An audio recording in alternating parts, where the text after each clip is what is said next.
सभी को नमस्कार। मैं अशोक हैप्पीनेस की कहानियां सुनाता हूं और आपका स्वागत करता हूं आज की हमारी इस नई कहानी में, जिसका शीर्षक है अहंकार का कमरा। तो चलिए सुनते हैं। एक आदमी था और उसने बहुत बड़ा घर बनाया। उसने उसमें 100 कमरे बनवाए, लेकिन उस घर में वह और उसकी पत्नी केवल 2 ही लोग रहते थे। लेकिन जब भी कोई मेहमान उनके घर आता तो बड़े शान से अपने घर में लगे हुए कीमती संगमरमर के पत्थर के बारे में बताते, दरवाजे और खिड़कियों में लगे महंगे सामान की चर्चा करते। एक बार एक संत उनके घर आए, तब पति पत्नी ने उस संत को भी घर के सारे कमरे दिखाए। संत ने पूछा कि आप पति पत्नी का काम तो एक कमरे में चल जाता है, फिर 99 कमरों में कौन रहता है? पति पत्नी ने कहा कोई नहीं। संत ने कहा ऐसा नहीं है। मैंने ऐसा अनुभव किया कि मैं जब भी हर कमरे में गया तो मुझे लगा कि आपके हर कमरे में कोई ना कोई बीमारी रहती है। पति पत्नी घबरा गए, क्योंकि संत के प्रति काफी सम्मान था। उनको लगा कि संत को हमारे घर में किसी भूत प्रेत के बारे में पता चला है। वो घबरा गए। संत ने कहा आपके घर के हर कमरे में भूत प्रेत से भी ज्यादा बड़ी बीमारी रहती है, लेकिन मैं उस बड़ी बीमारी के बारे में आपको बताऊंगा नहीं।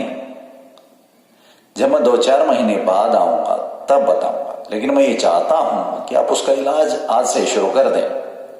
पति पत्नी ने कहा ठीक है बताइए, हम इलाज शुरू कर देते हैं।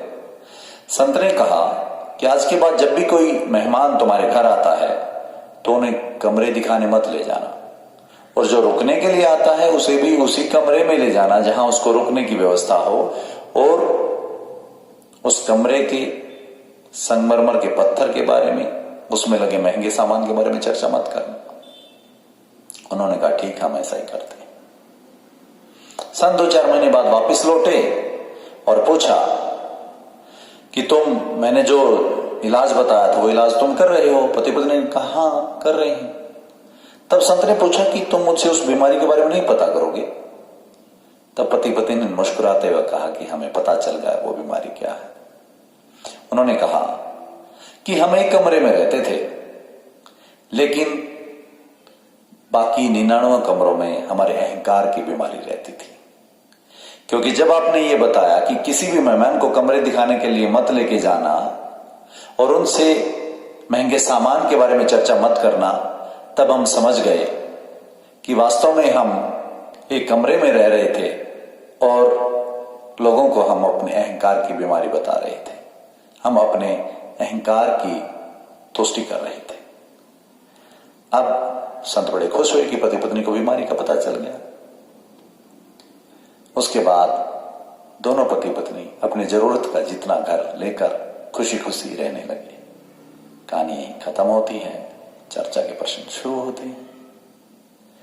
आप सभी व्यक्तिगत रूप से भी अपने परिवार के साथ बैठकर इन प्रश्नों पर अपना ध्यान जरूर लेकर जाएं। क्या किसी ने आपके सामने कोई दिखावा किया है तो आपको कैसा लगा? क्या आपने कभी किसी के आगे कोई दिखावा किया है? क्यों और कैसे? कई बार लोग अपने पास चीजों को बहुत मात्रा में रखना चाहते हैं। क्यों? परीक्षा में सबसे ज्यादा नंबर लेकर आना और फिर सबको ज्यादा नंबर लाने की बात बताना, ये मेरी जरूरत है या अहंकार? एक अच्छे पेन को रखना, भले ही वह महंगा हो, मेरे लिखने की जरूरत को पूरा करता हो, बीच में ना रुकता हो, वो मेरी जरूरत है या मेरा अहंकार? एक अच्छा महंगा पेन, मशहूर कंपनी का पेन बार बार दोस्तों को दिखाना, ये मेरी जरूरत है या अहंकार की तुष्टि? कई बार लोग अपने महंगे सामान की कीमत बार बार दूसरों को बताते हैं। क्या ये उनकी जरूरत है या अहंकार की तुष्टि? अपने आसपास की जिंदगी से 5 उदाहरण उठाइए जब आपको लगे कि लोगों की जरूरत नहीं थे, फिर भी उन्होंने दिखावे के लिए वो काम किए।